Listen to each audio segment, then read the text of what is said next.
Types of storage devices లేదంటే types of memories. అంటే కంప్యూటర్లో ఇన్ఫర్మేషన్ని స్టోర్ చేసుకునేదానికి వాడే రకరకాల ఎక్విప్మెంట్స్ ఏంటి, లేదంటే మెమోరీస్ ఏంటి అనేవి ఇక్కడ లిస్ట్ మొత్తం ఇవ్వడం జరిగింది. మెయిన్గా ఈ కంప్యూటర్ మెమోరీస్ని 2 రకాలుగా డివైడ్ చేయొచ్చు. అదే ప్రైమరీ, సెకండరీ. దీన్నే ఇంటర్నల్ అని, దీన్నే ఇంకొక దాన్ని ఎక్స్టర్నల్ అని అంటాం. మరి ప్రైమరీ మెమొరీ అంటే ప్రైమరీ కంప్యూటర్కి ఫస్ట్ అవసరమయ్యే మెమొరీ కాబట్టి దాన్ని ప్రైమరీ మెమొరీ అన్నాం. అదే సెకండరీ దీని తర్వాత అవసరమయ్యే మెమొరీ కాబట్టి దీన్ని సెకండరీ మెమొరీ అన్నాం. మరి ఇంటర్నల్ మెమొరీ అని కూడా అన్నాం ప్రైమరీ మెమొరీని.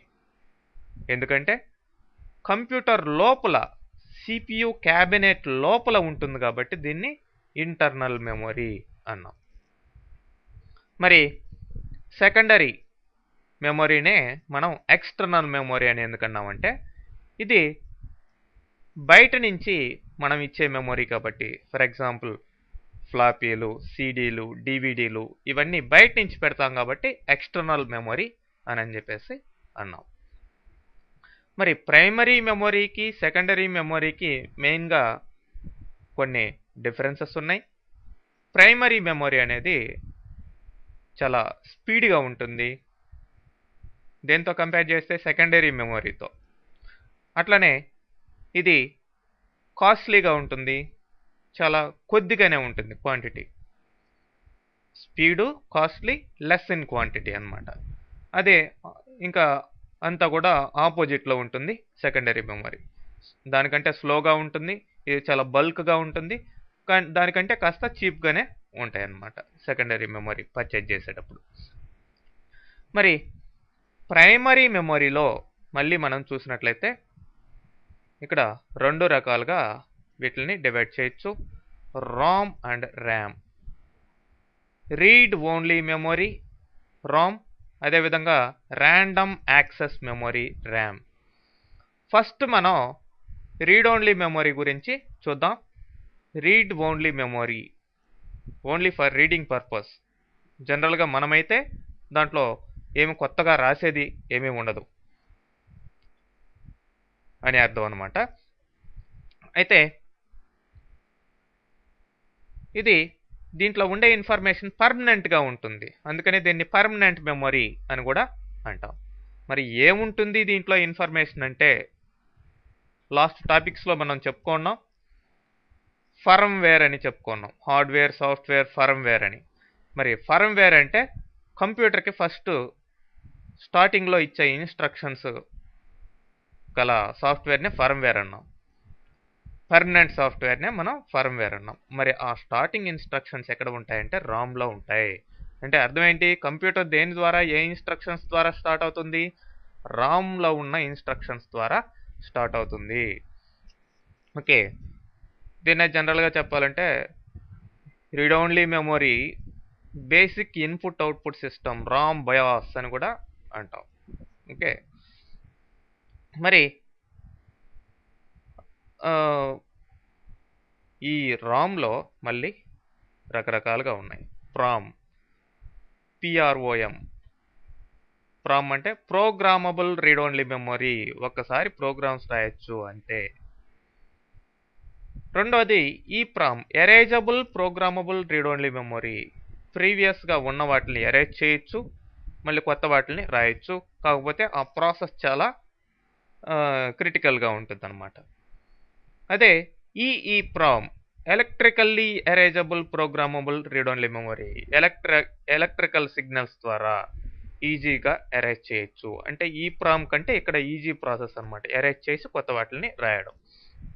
అట్లానే లేటెస్ట్గా ఫ్లాష్, ఈ ప్రామ్ కంటే కూడా చాలా స్పీడ్గా ఎరేజ్ చేసి కొత్త వాటిని రాసుకునే అవకాశం ఉంటుంది ఫ్లాష్లో. మరి ఇదండి రీడ్ ఓన్లీ మెమొరీ గురించి చూసినట్లయితే. మరి రెండవది ర్యామ్, ర్యాండమ్ యాక్సెస్ మెమొరీ. దీన్నే టెంపరవరీ మెమొరీ లేదంటే వాలటైల్ మెమొరీ అంటాం. దీంట్లో ఏది కూడా పర్మనెంట్గా ఉండదు. ఇన్ఫర్మేషన్. మరి ఎక్కడి నుంచి వస్తుంది దీంట్లోకి ఇన్ఫర్మేషన్ అంటే ఫస్ట్ కంప్యూటర్ని స్టార్ట్ చేసినప్పుడు రామ్లో ఉన్న ఇన్స్ట్రక్షన్స్ ర్యామ్లోకి వెళ్తాయి. అట్లనే మిగతా తర్వాత స్టార్ట్ అయ్యి మిగతా వర్క్ అంతా చేసేటప్పుడు ఈ సెకండరీ మెమొరీలో ఉండే ఇన్స్ట్రక్షన్స్ ర్యామ్లోకి వెళ్తాయి. ర్యామ్ ద్వారానే మనం ప్రాసెసర్కి వాటిల్ని ఆ ఇన్స్ట్రక్షన్స్ని చేరవేయడం జరుగుతుంది అనమాట. అంటే ర్యామ్ అనేది మీడియేటర్ అనమాట మిగతా మెమొరీస్కి ప్రాసెసర్కి. ప్రాసెసర్ దగ్గరికి వెళ్ళాలి ఇన్ఫర్మేషన్ అంటే మధ్యలో ర్యామ్ ద్వారానే వెళ్ళాలి. మరి దీంట్లో పవర్ ఆన్ చేసినప్పటి నుంచి పవర్ ఆఫ్ చేసేదాకా మాత్రమే దీంట్లో ఇన్స్ట్రక్షన్స్ ఉంటాయి. అంటే కంప్యూటర్ ఆఫ్ చేసిన తర్వాత దీంట్లోకి ఇన్స్ట్రక్షన్స్ ఏమీ మిగలవన్నమాట. మళ్ళీ రేపు స్టార్ట్ చేస్తే వీటిలో నుంచి రావాల్సిందే ఇన్ఫర్మేషన్ దీంట్లోకి. మరి అందుకనే దీన్ని టెంపరవరీ మెమొరీ అన్నాం.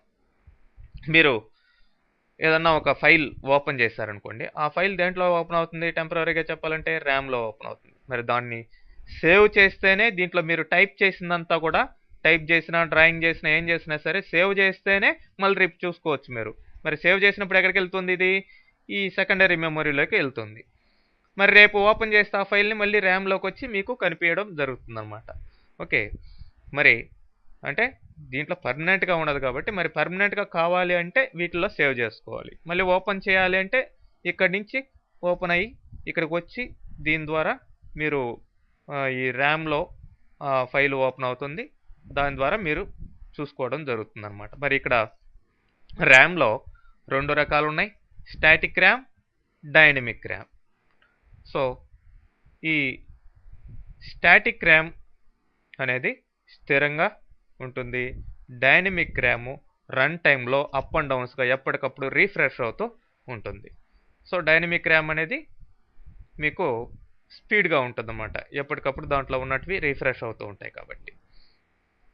మరి సెకండరీ మెమొరీ చూసినట్లయితే ఈ సెకండరీ మెమొరీని మనం మళ్ళీ 2 రకాలుగా డివైడ్ చేయొచ్చు. మ్యాగ్నెటిక్ మెటీరియల్తో తయారైన వీటిలంతా కూడా మ్యాగ్నెటిక్ అని, నాన్ మ్యాగ్నెటిక్ మెటీరియల్తో తయారైన వీటిని ఇట్లా నాన్ మ్యాగ్నెటిక్ డివైజెస్ అని చెప్పుకోవచ్చు. మరి మ్యాగ్నెటిక్ మెటీరియల్తో ఇట్లా ఫ్లాపీలు, hard disks, magnetic tapes, magnetic drums ఇట్లా రకరకాల ఎక్విప్మెంట్స్ మనకి మార్కెట్లో అవైలబిలిటీలో ఉన్నాయి. మరి మెయిన్గా సాఫ్ట్వేర్ మీకు స్టోర్ అయి ఉండేదంటే ఎక్కడంటే హార్డ్ డిస్క్లోనే. దీన్ని ఫిక్స్డ్ డిస్క్ అని కూడా అంటాం. సో ఇది కంప్యూటర్ లోపల ఫిక్స్ అయిపోయి ఉంటుంది. ఇంటర్నల్ మెమొరీ ఏ విధంగా అయితే లోపల ఉంటుందో అదేవిధంగా హార్డ్ డిస్క్ని మనం డిస్క్ని ఆ యొక్క మెకానిజాన్ని సపరేట్ చేయడం కుదరదు. సిడి అనుకోండి, సిడి వేరు, లేదంటే డివిడి అనుకోండి, డివిడి వేరు, డివిడి ప్లేయర్ వేరు. హార్డ్ డిస్క్ అలా కాదు, డిస్క్ ప్లేయరు ఒకే యూనిట్గా ఉంటాయి. లోపల ఫిక్స్ అయిపోయి ఉంటుంది. అది సిపియు క్యాబిన్ లోపల ఫిక్స్ చేసి ఉంటాం. సో అందుకని మెయిన్గా సాఫ్ట్వేర్ మొత్తం మీకు స్టోర్ అయ్యే దాంట్లోనే. దాని ద్వారానే మీరు రెగ్యులర్గా ఈ సాఫ్ట్వేర్ అంతా ఓపెన్ చేసుకుని స్టార్ట్ చేయగానే చూడగలుగుతున్నారు. ఓకే, దాంతో వర్క్ చేసుకోగలుగుతున్నారు. మిగతావి ఎక్స్ట్రా కావాల్సి ఉంటే మీరు సీడీలు, డివిడీలు వీటి ద్వారా పెట్టుకుంటున్నారు. అయితే రోజు కంప్యూటర్ వర్క్ అవుతుందంటే దేని ద్వారాని అర్థం? హార్డ్ డిస్క్ ద్వారానే అని గుర్తించాలి. ఓకే, ఇంకా నాన్ మ్యాగ్నెటిక్ డివైజెస్ అయినా ఇట్లా సీడీలు, డివిడీలు ఇట్లాంటివి రకరకాలుగా మార్కెట్లో మీకు అవైలబిలిటీలో ఉంటున్నాయి. మరి బ్యాకప్ తీసుకునే దానికైతే ఈ టేపులు, డ్రమ్ములు వాటిని వాడతారు. అంటే డైలీ కంపెనీస్లో బ్యాకప్ సేఫ్ సైడు డేటాని, డైలీ డేటాని స్టోర్ చేసి పక్కన పెట్టుకోవాలనుకోండి, ఈ సీడీలు, డివిడీలు వీటిని వాడుతున్నారు. లేదంటే ఇంకా బల్క్గా ఉంటే ఈ టేపులు, డ్రమ్ములు వీటినంతా కూడా వాడతారనమాట. ఆ యొక్క కంపెనీ అవసరాలను బట్టి ఆయా రకాలుగా ఆ యొక్క ఎక్విప్మెంట్స్ని వాడడం జరుగుతుంది స్టోర్ చేసి పెట్టుకునేదానికి. ఓకే, ఎనీవే సాఫ్ట్వేర్ అంతా కూడా మెయిన్గా ఇక్కడ ఈ సెకండరీ మెమొరీలో స్టోర్ అవుతుంది. మెయిన్గా చెప్పాలంటే హార్డ్ డిస్క్లో ఉంటుంది అని గుర్తుపెట్టుకోవాలి మీరు. సో ఇలా అబ్రివేషన్స్ చూడొచ్చు మీరు. ఓకే, మరి ఇక మెమొరీ మెజర్మెంట్, మెమొరీని ఎలా కొలుస్తాం అంటే ఏ ఫైల్ మీరు స్టోర్ చేసిన ఫైలు, ఏ ఫైలు ఎంత సైజు ఆక్యుపై చేస్తుంది కంప్యూటర్లో, అలానే ఇంకా మీ కంప్యూటర్లో ఎంత ప్లేస్ ఉంది, ఏ డిస్క్లో ఎంత ప్లేస్ ఉంది, ఇవన్నీ మీకు అవగాహనలోకి రావాలంటే మీకు ఈ మెమొరీని ఎలా కొలుస్తారనేది తెలియాలి. మీ కంప్యూటర్లో మీరు వాడేది డిజిటల్ కంప్యూటర్లు కాబట్టి మెమొరీ అంతా కూడా ఇట్లా బైనరీ ఫామ్లో స్టోర్ అవుతుంది, జీరోస్ అండ్ వన్స్ రూపంలో స్టోర్ అవుతుంది ఇన్ఫర్మేషన్. మీకు కనిపించేది ఇక్కడ ఇంగ్లీష్లో అట్లా కనిపిస్తున్నా కానీ స్టోర్ అయ్యేది మాత్రం ఆ ఫామ్లో స్టోర్ అవుతుంది.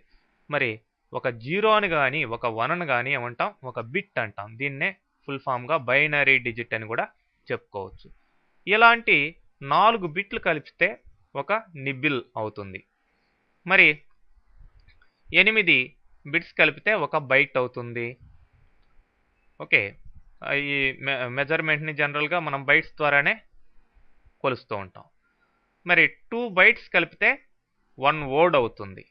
అట్లనే 1024 బైట్స్ ఒక కిలోబైట్, అట్లనే 1024 కిలోబైట్స్ ఒక మెగాబైట్, 1024 మెగాబైట్స్ ఒక జిగాబైట్. మనం జనరల్గా ఇప్పుడు జిగాబైట్స్ వరకు మన స్టోరేజ్ డివైస్ పర్సనల్ కంప్యూటర్లో ఇక్కడ వరకు యూజ్ చేస్తున్నాం. అలానే ఇంకా లార్జ్ స్కేల్ కంప్యూటర్లో అయితే 1024 జిగాబైట్స్ ఒక టెరాబైట్ గాను, ఇంకా కూడా ఎక్సాబైట్ అని, జెటాబైట్ అని, పెటాబైట్ అని ఇట్లాంటివి కూడా ఉన్నాయన్నమాట. అంటే లార్జ్ స్కేల్ కంప్యూటర్స్లో వాడతారు. మెయిన్ ఫ్రేమ్ సూపర్ కంప్యూటర్స్లో ఆ మెజర్మెంట్స్ యూజ్ చేసే అవకాశాలు ఉంటాయండి.